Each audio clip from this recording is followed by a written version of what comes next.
Bonjour à toutes et à tous, bienvenue sur ma chaîne. Allez, bon, aujourd'hui c'est la vidéo test du couteau commandé chez Temu.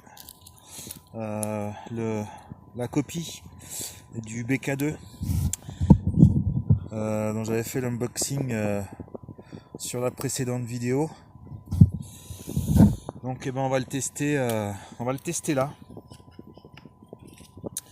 Voilà, on va le tester là sur le bois, sur ce tronc mort, donc qui est déjà au sol, hein. On n'abîme pas les arbres en bonne santé.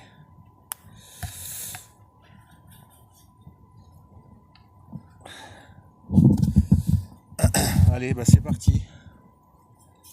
Les caractéristiques, bah vous les retrouvez sur la vidéo unboxing. Voilà, donc une lame très très épaisse. Donc on va voir ce que ça donne. La solidité. L'acier, j'avais pas d'infos dessus. Donc pas d'infos là-dessus.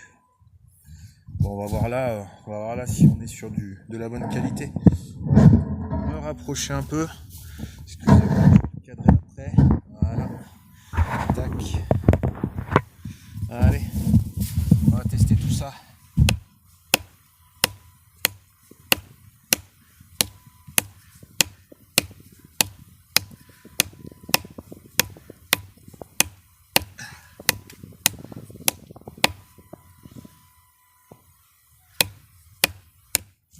Alors les premières impressions, bah, vous voyez, ça entaille bien. On est sur du bois qui est quand même relativement sec, donc du mélèze, hein. Pas forcément le bois le plus dur, mais qui doit être tombé il y a un petit moment parce que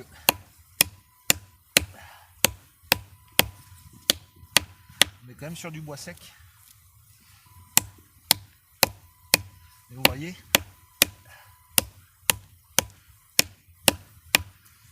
ça entame bien le bois. Alors malheureusement j'ai oublié de mettre une dragonne. Donc pour ces coupes comme ça, c'est un petit peu chiant. La matière du manche fait quand même que le couteau glisse un peu des mains.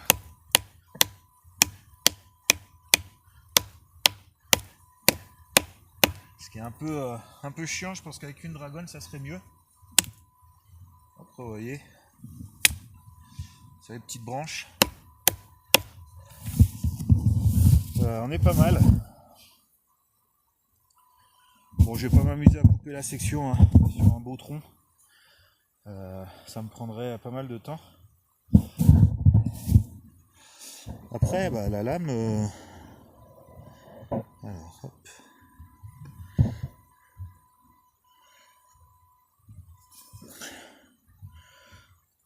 Vous voyez, la lame n'a pas trop bougé. De ce que je vois, on n'a pas trop d'éclat.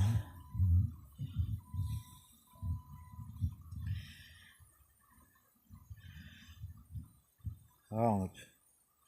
Non, même pas. Non, franchement... Donc là, on est sur une coupe qui n'a pas duré longtemps, hein. Mais... Écoutez, on est pas mal, hein. On est pas mal. Donc là, on va tester la pointe du couteau.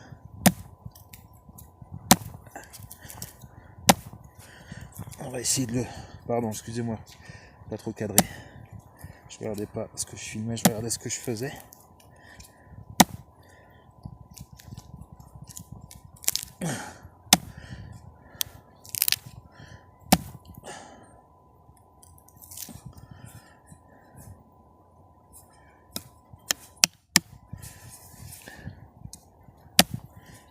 Écoutez, franchement,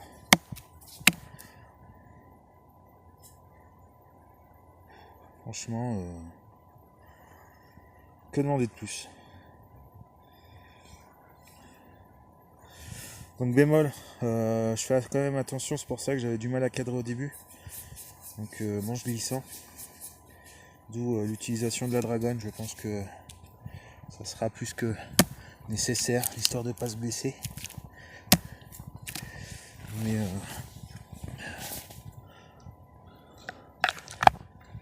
je me le répète, hein, mais agréablement surpris. Hein. Vous voyez, en petite dizaine de coups, je vous montre un peu les... Voilà, on n'est pas sur un tronc énorme, mais bon, on est quand même sur une belle petite section. Et je l'avais déjà bien attaqué. Et là, c'est des coups avec la pointe du couteau.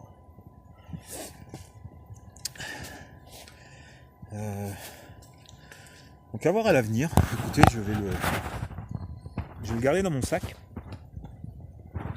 Et je verrai ce qu'il advient avec le temps. Le temps, alors, je vous avais dit que mes couteaux, moi, me servaient en tant que couteau, ne me servaient pas en tant que hachette ou de quoi que ce soit. Mais quand même, bien moins lourd qu'une hachette. Donc il est possible qu'ils viennent dans mon sac, alors soit en complément, soit en remplacement de la petite hachette Parkside que j'ai acheté. Bon, j'ai pas fait encore la démo, là malheureusement je l'ai pas. Donc il faudra entendre encore un petit peu avant de l'avoir. Mais pourquoi pas remplacer, ouais. À voir. Voilà. Allez, on va tester quelques petites coupes à la volée. Bon, vous voyez.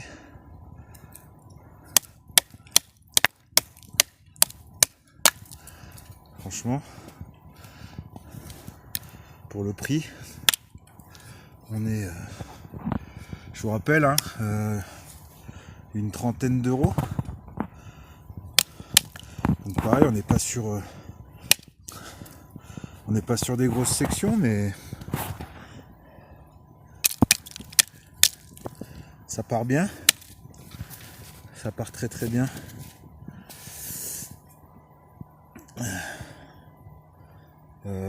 Bon écoutez, à part le manche, la matière du manche qui est un petit peu glissante, à main nue comme ça, la prise en main est bonne. Alors je vais ranger le couteau, puisque regardez, quand on n'est pas doué, hein, après petite blessure de guerre, mauvais geste, j'ai le doigt qui a tapé contre la lame. Et écoutez, on a testé, il a gardé son tranchant. Hein. On va tester, si on arrive à faire quelques étincelles avec le Fire Steel. Excusez-moi, parce que j'essaye de cadrer en même temps. Là, j'ai pas de... Bon, écoutez. Malgré le... Alors, je pensais qu'avec le revêtement, ça le ferait pas. Mais au final, si. On arrive à produire quelques étincelles. Et alors... Allez, petite conclusion de la vidéo. Donc, agréablement surpris du couteau.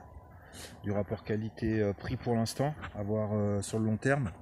Mais sur les premiers essais, là, vraiment pas mal. Bon, après, je sais pas si vous avez vu, mais malheureusement, ces couteaux-là, maintenant, on peut plus les commander.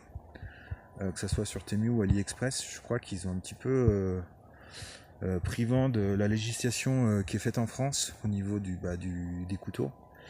Et en regardant la semaine dernière, tous les couteaux sont disponibles. Je voulais voir pour la copie du Easy, et malheureusement c'est plus disponible.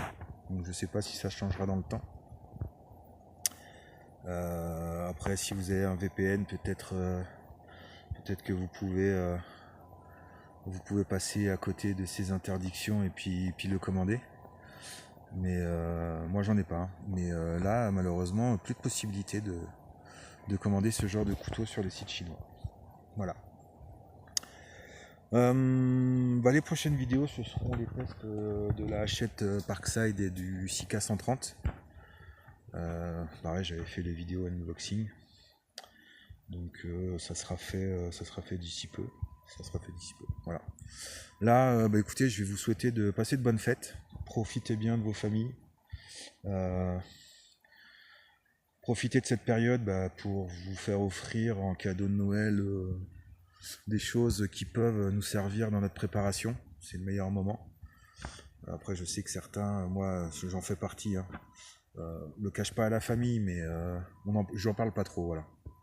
J'en parle pas trop. Si un jour, malheureusement, il y a quelque chose, je préviendrai ma famille proche et ils sauront que j'ai de quoi subsister un petit peu. Si eux, malheureusement, n'ont pas ce qu'il faut. Et de toute façon, oui, il faudra retrouver sa famille. Mais voilà, profitez des fêtes pour vous équiper. Allez, je vais vous souhaiter, donc je vous le redis, de joyeuses fêtes de fin d'année, et puis je vous dis à bientôt pour une nouvelle vidéo.